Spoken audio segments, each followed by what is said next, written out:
which one of the following situation was a reason for low productivity during the period of ዘመነ መሳፍንት? በዘመነ መሳፍንት ጊዜ ለሎው ፕሮዳክቲቪቲ ምክንያት የሆነው ምንድነው ነው ጥያቄው። ምንድነው? ይሄን ፎከስ አድርጉ። ሎው ፕሮዳክቲቪቲ የሚል ማለት ነው። ኤ the civil wars among regional lords, b the unity in the orthodox church, c the weakness of regional lords, d the presence of strong monarchs. so ይህንን ጥያቄ በዘመነ መሳፍንት ጊዜ ሎው ፕሮዳክቲቪቲ እንደ ምክንያት የሚቆጠረው ምንድነው ነው ጥያቄው።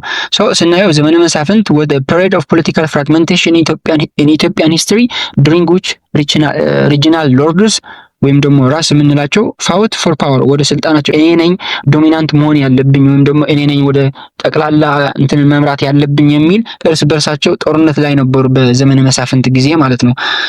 ያሉትን አማራጮች ስናያቸው ቢ ኦርቶዶክስ ቸርች was unity ማለት ዩኒቲ ነበረው ነው የሚለው። በዛን ጊዜ እንደ ሪጂናል ሎርዶችን በጣም የተከፋፈለና ዩኒቲ ያልነበረበት ጊዜ ነው የነበረው ማለት ነው። ቢ አይሆንም ማለት ነው። ሲ ደግሞ the weakness of regional lords ይላል። ያ ወደ ሎው ፕሮዳክቲቪቲ ምክንያት የሚሆነው የሪጂናል ሎርድስ ዊክነስ አይደለም። ዋናው ምክንያቱ ምንድነው? እርስ በርሳቸው ኮንፍሊክት ስለነበሩ ጦርነት ስለነበሩ ወይም ደግሞ እርስ በርሳቸው ዶሚናንት ለመሆን የሚያደርጉት የነበረው ኮንፍሊክት ነው ዋናው ምክንያት ወይም ደግሞ ለሎው ፕሮዳክቲቪቲ።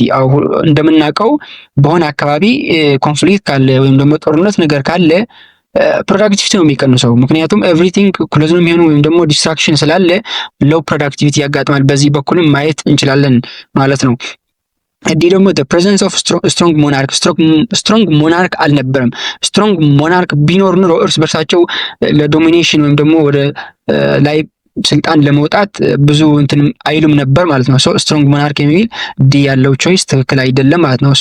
the correct answer ወይም ደግሞ the main reason for the low productivity during the period of ዘመነ መሳፍንት is the civil war among regional lords የሚል ኤ መልስ ይሆናል ማለት ነው።